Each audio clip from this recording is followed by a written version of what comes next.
By reading the book Practical Strategies for Technical Communication, we learned that there is a most effective way of relaying information to readers.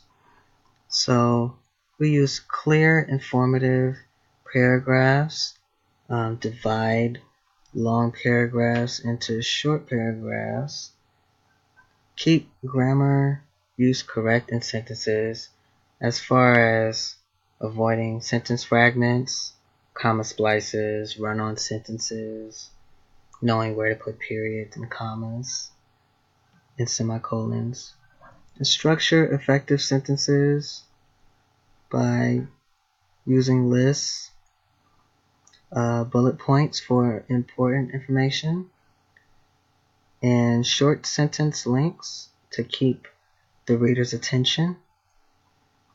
Focus on lead prevention in Cleveland, not lead prevention in Cleveland. And our real verb is prevention.